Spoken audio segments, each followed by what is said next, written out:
Je voulais m'exprimer aujourd'hui. J'ai entendu beaucoup de choses. Aujourd'hui, si Eli Pada a des problèmes, aujourd'hui, en Côte d'Ivoire, il y a un groupe de personnes, un groupe de pasteurs, un groupe d'évêques, un groupe de bishops, un groupe d'archibishops. Ces personnes-là ont commencé leurs activités depuis le temps d'Ahmed Bakayoko.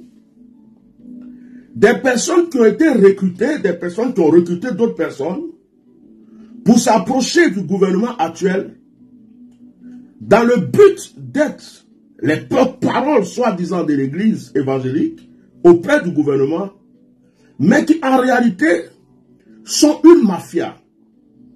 En réalité, sont une mafia. Ils sont la bouche, les oreilles et les yeux du gouvernement. Et c'est eux qui font le sale boulot que le gouvernement ne peut pas faire dans l'église. Quand il faut arrêter un pasteur, c'est eux, pas eux qui vont passer.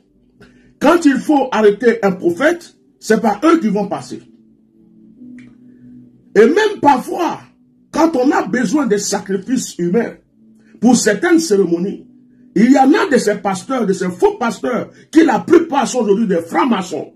La plupart sont dans des loges et dans des sectes. Il y a certains qui livrent même leurs fidèles. Il y a certains qui prennent de leurs fidèles. Les personnes qui vont dans leurs églises pour prier, ils en prennent pour des sacrifices humains. Est-ce que vous vous rappelez du jeune homme, Toussaint, qui a été égorgé bêtement dans une église? Ce jeune homme qui a été égorgé dans une église, sa tête se trouvait dans une église et son corps se trouvait dans un autre endroit. Vous vous rappelez? Il n'y a pas eu de problème, il n'y a pas eu d'enquête, il n'y a pas eu de suite. Pourquoi?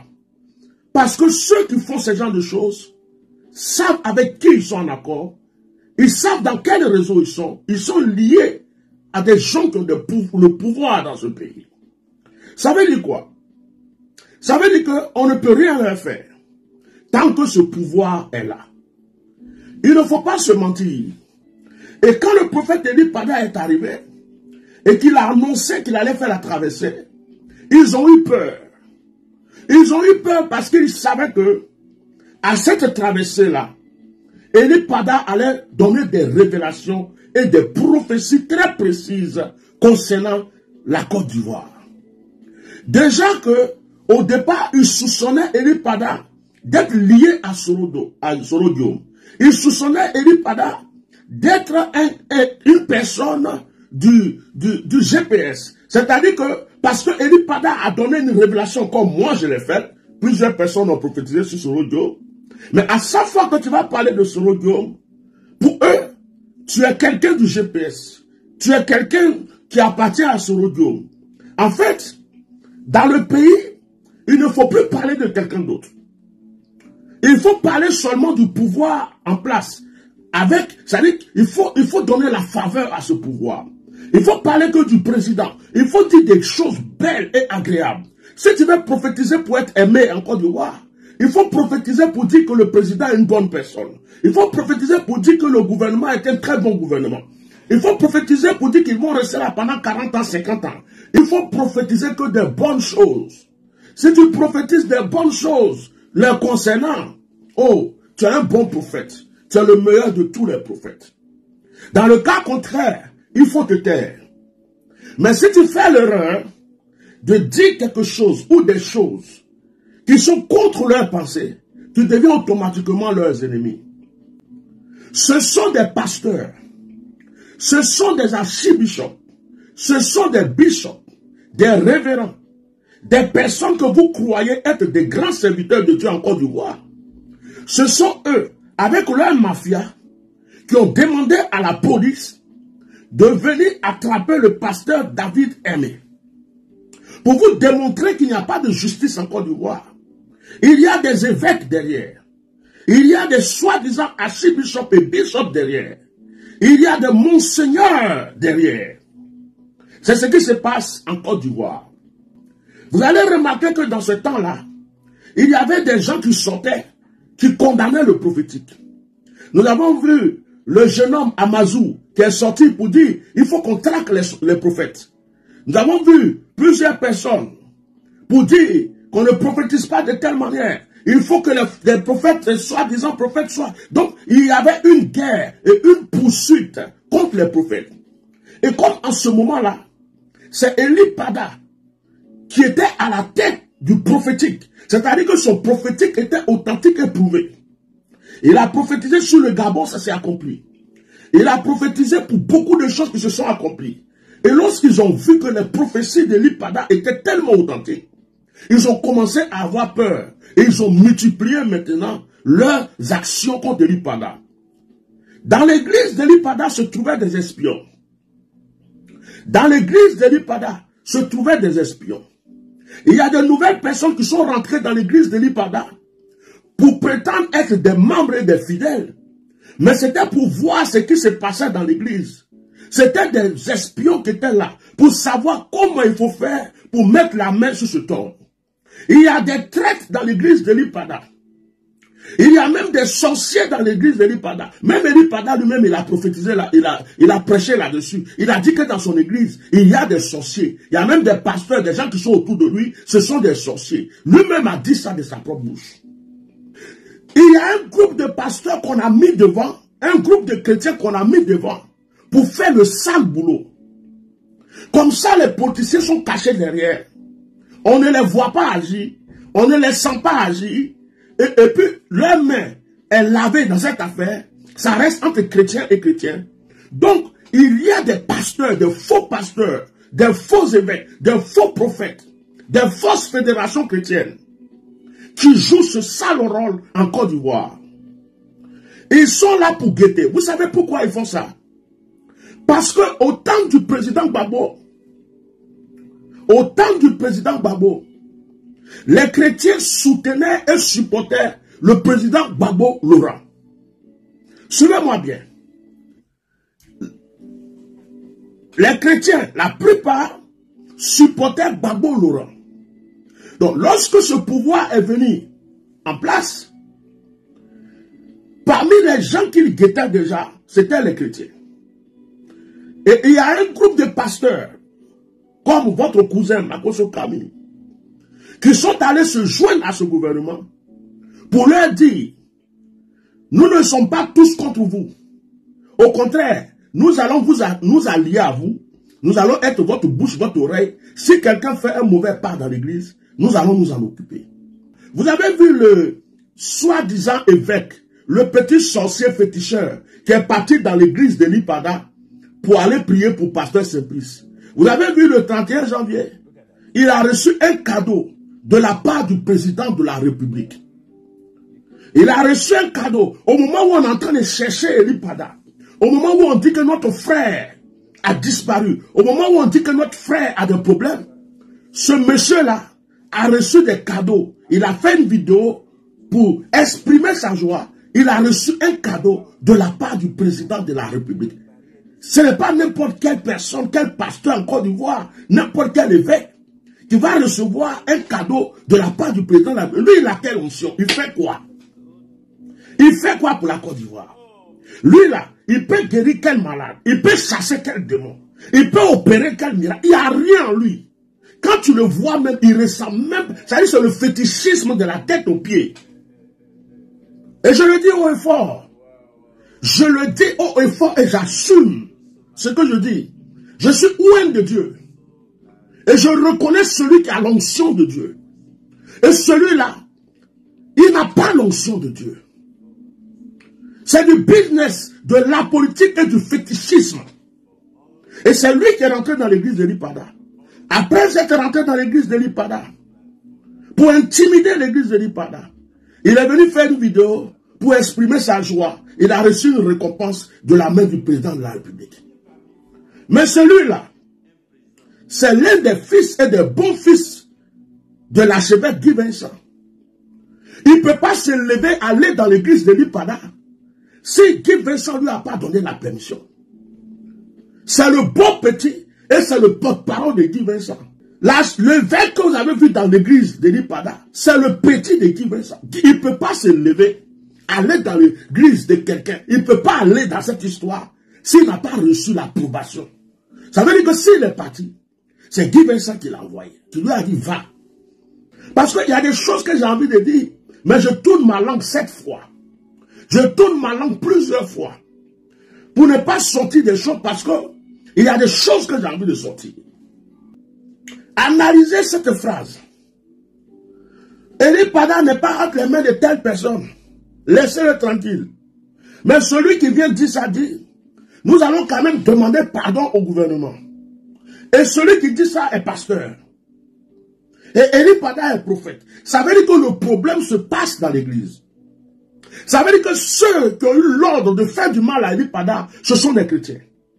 Ça veut dire que ceux qui ont poursuivi la vie d'Eli Pada, ce sont des bishops, des archibishops, des prophètes. La mafia chrétienne est celle à qui ils ont dit, réglez-nous ce problème.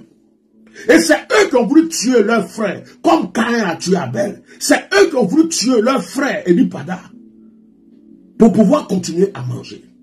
Ils ne peuvent pas me dire que c'est faux. Et ils sont tous au courant. Vos pasteurs, vos bishops, vos archibishops, qui sont dans ces camps, qui sont dans ce groupe, dans cette mafia, sont tous au courant de ce qui se passe. Actuellement, Eli Pada n'est pas en prison. Actuellement, Eli Pada n'est pas entre 4 murs. Ils ne peuvent pas le laisser à la Maca. Ils ne peuvent pas l'envoyer à la DST. Ils ne peuvent pas l'enfermer quelque part. Mais Eli Pada est en prison ouverte. Eli Pada n'a pas le droit de parler, n'a pas le droit d'exercer, n'a pas le droit d'apparaître. Il est quelque part. Il faut qu'on règle les problèmes d'abord. Mais quel problème? Il y a quelqu'un qui dit, nous sommes allés voir le ministre du droit de culte. Le ministre du droit de culte. Ça veut dire quoi? Ça veut dire qu'il y a un problème. Il y a un problème. Le ministère d'Eli Pada dérange quelqu'un. C'est pas un groupe de bandits, c'est pas un groupe de microbes, c'est pas un groupe de braqueurs, de terroristes qui ont affaire à Eli Pada. Ce sont ses propres frères, soi-disant pasteurs, soi-disant prophètes, soi-disant bishops. L'église de la Côte d'Ivoire est pourrie. Regardez vos pasteurs aujourd'hui. Ils ne défendent aucune cause du peuple. Ils ne défendent aucune situation. On ne dit pas de défendre un parti politique. On ne dit pas de défendre un candidat. On ne dit même pas de défendre qui que ce soit. Mais on dit, quand on est serviteur de Dieu, on défend les causes quand même du peuple. Quand le peuple a faim, on peut dire le peuple a faim. Quand le peuple a soif, on peut dire le peuple a soif. Quand quelqu'un meurt, on peut dire, oh, il est mort. Mais leur bouche est fermée. Si c'est pour parler, chanter, danser, pour le football, pour la canne, pour la coupe, vous les voyez sauter. Si c'est pour les voir parler dans les problèmes des artistes, vous les voyez partout en train de marcher dans les buzz, dans les histoires des artistes. Si c'est pour sortir pour dire, le Burida avait fait ceci dans l'église, vous les voyez tous intervenir. Quand Didier Arafat est mort, on a dit à tout le monde de fermer sa bouche. Quand Eli Pada a ce problème, vous ne pouvez pas croire que les parents d'Eli Pada n'ont pas fait de démarches à enlever ça de votre tête. Si ces parents n'agissent pas, c'est que certainement, ils sont menacés. Je vais vous dire quelque chose qui va vous étonner. Il y a une chaîne de télé chrétienne en Côte d'Ivoire qui m'a appelé un jour pour pouvoir m'interviewer par rapport à l'histoire d'Eli Pada. Écoutez bien comment la menace est dans le pays. J'ai accepté. Je les ai envoyé des messages, des vidéos. Ils ont fait un montage et ils ont fait passer ça sur leur chaîne TV. Le directeur de la chaîne TV, leur patron, les a appelés pour dire de retirer ça immédiatement. L'histoire d'Eli Pada, il ne veut pas ça sur sa chaîne parce qu'il y a des menaces très haut. Vous me suivez très bien. Mettez le cœur.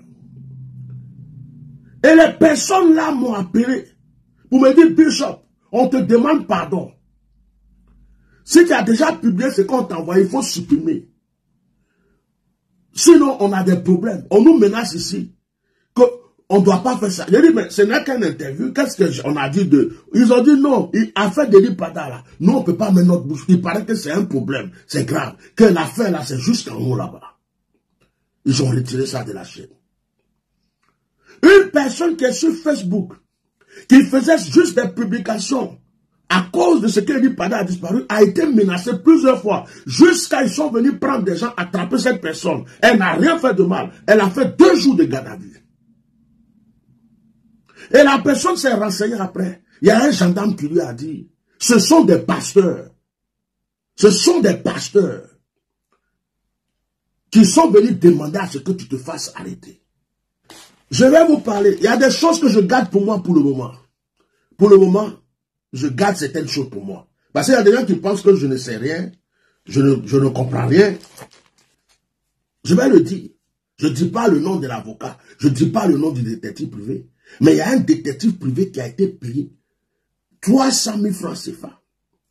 Au moment, parce que quand les gens vont demander, on dit, oh, c'est pas nous, on ne sait pas où il est. Et le détective privé devrait, selon les démarches de l'avocat, devrait faire des démarches pour prouver où se trouve Eli Pada.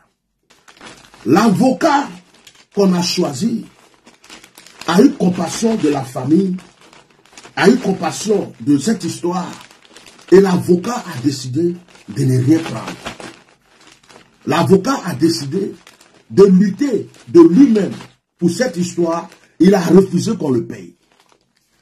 Même le détective qu'on a payé, on a forcé pour payer. Il ne voulait pas, il voulait tout faire de lui-même. Je voudrais dire le nom de l'avocat, on m'a dit non, il ne faut pas dire.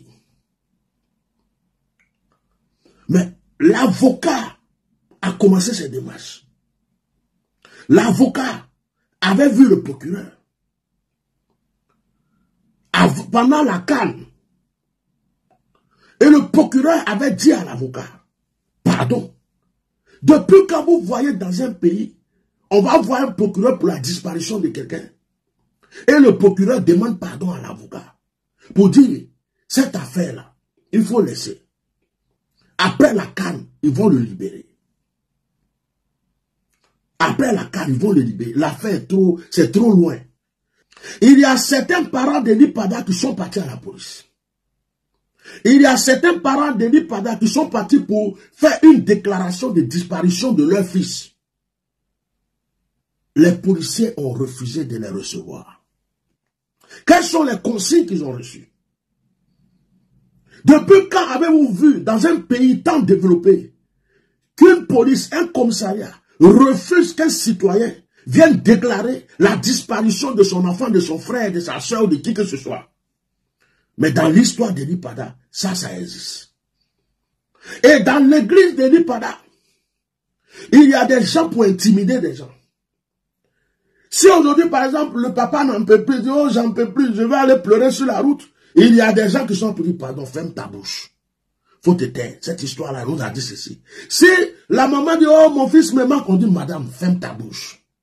S'il y a un fidèle qui dit, non, non, non, non, papa, depuis longtemps, papa est parti, on ne sait plus comment on va faire, on veut que notre papa revienne, non, on ne va pas laisser, pourquoi on ne va pas marcher dans la rue? Pourquoi? Ils vont dire, hé, hey, tais-toi. Les gens sont intimidés dans l'église. Les gens sont intimidés chez eux à la maison. Les téléphones sont sur écoute. Tout le monde a peur, tout le monde tremble. Tout le monde a peur, tout le monde tremble. Il n'y a que nous qui sommes à l'extérieur qui avons la force de parler encore de cette histoire. Le but qui veut l'atteindre, c'est que tout le monde se taise et qu'on oublie cette histoire et que ce soit le calme total, que plus personne n'en parle. Et je sais que ceux-mêmes qui sont derrière, qui détiennent la clé, ce sont des pasteurs, ce sont des bishops, ce sont des archibishops. C'est la mafia chrétienne en Côte d'Ivoire qui a cette affaire à main. Vous avez des faux à vos têtes. Tous ceux que vous appelez ceci, cela, là. La plupart d'hommes avec le serpent, mangent avec le serpent. Ils ont vendu leur âme pour de l'argent. Et c'est eux qui mettent vos prophètes en prison et qui cherchent à tuer vos prophètes. Ils sont nombreux. Le gouvernement ne fait pas ce sale boulot. Le gouvernement envoie des pasteurs pour faire ce sale boulot. D'ailleurs, même le gouvernement n'a pas besoin de les envoyer. C'est eux-mêmes qui se décident de faire ce sale boulot pour le gouvernement. Lorsque quelqu'un va prophétiser, dire quelque chose qui n'arrange pas, c'est eux qui vont vouloir le tuer et l'attaquer ou le mettre en prison. Parce que s'ils font ça, ils vont augmenter leurs grades et leurs salaires auprès du gouvernement. Les pasteurs sont devenus les plus faux. Les prophètes sont devenus les plus faux de la terre. Les bishops, les archibishops sont devenus les cousins de Satan. Certains vendent la drogue. Certains ont une armée secrète. Ils font des trafics. Ils font des choses malsaines. Ils prostituent leurs fidèles. Ils envoient leurs filles se prostituer. Leurs fils font du boutage. Ils sont devenus malsains. Tout ce qu'ils peuvent faire pour que l'argent rentre, pour qu'ils aient l'argent, c'est ce qu'ils font aujourd'hui. Jésus-Christ n'est plus dans leur cœur. Il y a quelqu'un qui m'a envoyé un message concernant Eli Pada, un pasteur. Il dit, le cas d'Eli Pada est grave. Je dis, mais pourquoi le cas d'Eli? Il dit, hey, Bishop, il y a une délégation de pasteurs qui sont allés voir les autorités pour demander pardon. Et tu sais ce qui s'est passé? Il dit, dis-moi, on les a tendu un téléphone, on les a fait écouter une audio d'Eli Pada en train de parler avec Sorodio. Il dit, ah, quand les pasteurs ont entendu ça, là, ils n'ont même plus parlé, ils sont sortis, ils sont partis. Bon, comme les gens mentent, chacun raconte ce qu'il veut. Parce que moi, je ne crois pas qu'Eli Pada a conversé avec Sorodio. Donc je ne peux pas croire ce genre de bêtises. Mais parce qu'il a prophétisé et qu'il a parlé de Sorodio, donc on invente aussi des choses. Mais ce qui me plaît dans l'histoire, c'est que c'est un pasteur qui est venu me dire ça. C'est un pasteur qui est venu me dire ça. Pour me dire que le problème d'Eli Pada est en relation avec Sorodio. J'ai appris des choses. J'ai appris qu'Eli Pada appelait une fois par semaine. Et que quelques membres de l'église parlaient. J'ai appris. Il y a un pasteur qui a été enlevé avec Eli Pada. Il est venu. On ne l'a pas entendu parler. Il nous a rien dit. Les gens sont en train de crier partout pour ton père spirituel. Tu as disparu avec lui. Il est venu même pas un simple petit communiqué pour dire, ah, le papa est ceci, il va bien, il est ceci, cela. Rien. Ça veut dire qu'il est intimidé, il a peur. Il y a quelque chose qui se passe. Il n'a pas le droit de parler. Ce n'est pas de sa faute. Je ne l'en veux pas.